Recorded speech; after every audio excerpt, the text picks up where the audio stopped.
हर खबर पर होगी आपकी पकड़। डाउनलोड कीजिए एबीपी लाइव ऐप। इस वक्त एक बड़ी खबर आ रही है। मुंबई में शिव सैनिकों के हमले में घायल रिटायर्ड फौजी मदन शर्मा से रक्षा मंत्री राजनाथ सिंह ने बात की है। राजनाथ सिंह ने कहा कि पूर्व सैनिक पर इस तरीके का हमला बर्दाश्त नहीं किया जाएगा। रक्षा मंत्री ने पूर्व नेवी अफसर पर हमले की निंदा की है। मदन जी के जल्द ठीक होने की कामना है, यह कहना राजनाथ सिंह का। तो आप देखिए ये पूरा मामला किस तरह से और ज्यादा बढ़ता हुआ नजर आ रहा है और अब खुद रक्षा मंत्री ने उनसे बातचीत की है। रक्षा मंत्री ने पूर्व नेवी अफसर पर हमले की निंदा की। उन्होंने साफ लहजे में यह बात कही कि इस तरीके का हमला बर्दाश्त नहीं किया जाएगा। क्या लिखा ट्विटर पर रक्षा मंत्री ने, आप देखिए। मुंबई में गुंडों के हमले में घायल रिटायर्ड नौसेना अधिकारी मदन शर्मा से बात की, उनकी सेहत का हाल जाना।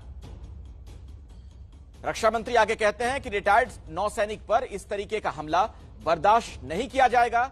मदन जी की जल्द ठीक होने की कामना करता हूं।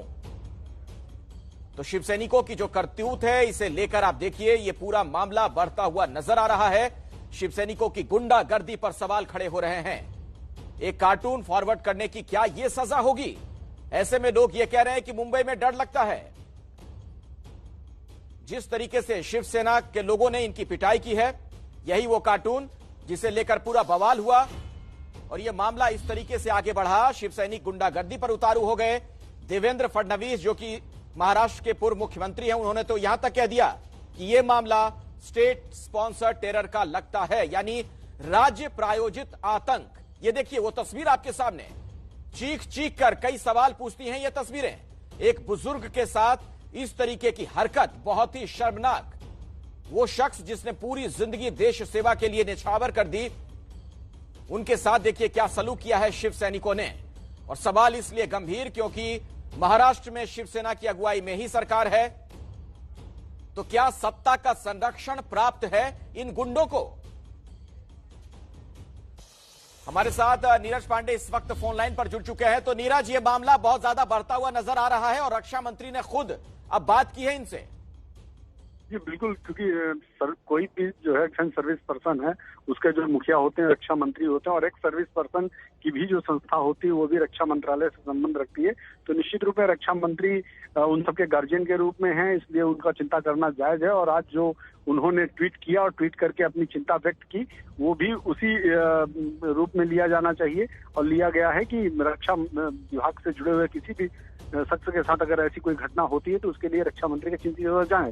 सबसे बड़ी बात यहाँ पे अखिलेश ये देखने वाली बात है कि एक तरफ विपक्ष खासकर कांग्रेस और जो उनके साथ जुड़े हुए दल है, शिवसेना भी उनके साथ सरकार में है, वो रिया चक्रवर्ती के मामले में बात कर रहे हैं और लगातार कह रहे हैं कि एक रक्षा विभाग के एक्स सर्विसमैन की बेटी के साथ इस तरह का अन्याय हो रहा है। और दूसरी तरफ एक जब एक्स सर्विसमैन है उसको पीटा जा रहा है, तब कोई आवाज नहीं उठा रहा है, कोई बात नहीं कर रहा है। ये एक बहुत चिंताजनक विषय है। लॉ एंड ऑर्डर पूरी तरह से, एक तरह से आप कह सकते हैं लॉ एंड ऑर्डर खतरे में है कि किसी कॉमन आदमी की जो आज अभिव्यक्ति की आजादी है उस पर भी खतरा है। और उस पर भी आज की डेट पे देखिए कोई बोलने वाला नहीं है। जब कोई टॉलरेंस और इंटॉलरेंस की बात होती थी तो वो टॉलरेंस गैंग भी आज गायब है, क्योंकि आज एक सर्विसमैन के साथ पिटाई हुई, लेकिन टॉलरेंस गैंग पता नहीं कहाँ चला गया और उसने कोई आवाज नहीं उठाई। ये बात अलग है, आज रक्षा मंत्री ने आवाज उठाई और इस पूरे मामले में गंभीरता दिखाई।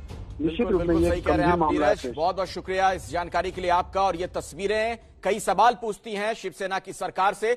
इस तरीके के हालात अगर महाराष्ट्र में हैं तो लोग तो फिर यही कहेंगे कि मुंबई में डर लगता है।